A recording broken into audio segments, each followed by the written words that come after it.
The fastest human foot speed on record is 44 km per hour. The record was set by who else than fastest man on the planet, Usain Bolt. But humans aren't built for speed. Grizzly bears, those humongous 300-kilogram animals, can outrun Bolt without breaking a sweat. The record for the fastest 100 meters is 9.58 seconds. An average grizzly bear can cover that distance in about 7 seconds. But let's talk speed. A cheetah called Sarah at Cincinnati Zoo was recorded running 100 meters in just 5.95 seconds, and they can run even faster than that. Let's see just how fast that is. Using some computer magic, we can superimpose Cheetah onto the running track right next to the Bolt. We are slow animals, but what limits our running speed? That's a tough question to answer. First of all, experts do not agree on this one. One group believes that the major limiting factor is the amount of energy that we can strike the ground with while running. On the other hand, another group believes that the speed of the swing, or how fast you can put one leg in front of the other, is the limiting factor.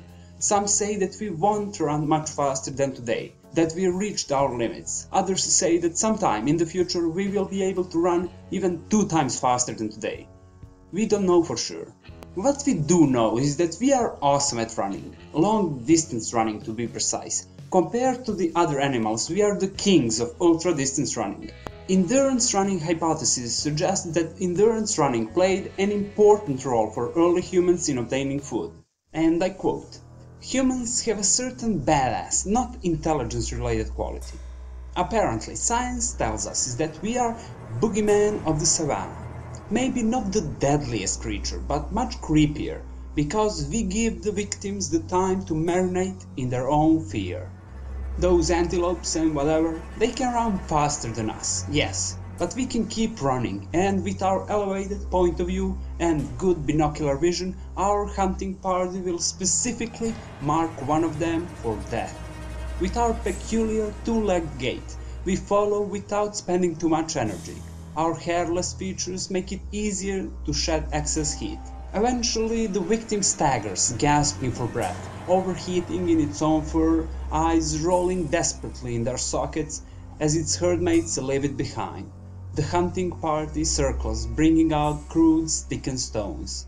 You can hide, but you can't run forever. Marathon Man has seen you, and he's coming." But here we talked about professional athletes. They practice their whole lives to be able to run like that. What about us? Can we do something now that will enable us to run a bit further and a bit faster than today? I present to you the 4-minute mile Jetpack. This device, while in most of the cases it won't live up to its name, will help you run faster while spending less energy and thus increasing the distance you can cover in one go. Of course, the project is at its start and there is a lot of place for improvements. We just have to wait a bit more. This jetpack uses fans that shoot bursts of air through the rear-facing nozzles, generating thrust. But what if we were to remove the air from the equation? What if we were to run in a vacuum? I mean, have you seen cyclists riding behind a big truck? They can go up to 100 km an hour without much effort. But why? Because of air resistance. When they are riding behind a big truck, the truck pushes the air on the side and thus the air resistance for the cyclists lowers significantly. So something like that should work with running too, right? Apparently no. Even in a complete vacuum, we wouldn't be able to run just a few % faster than usual. But why? The answer is simple. We can't run very fast.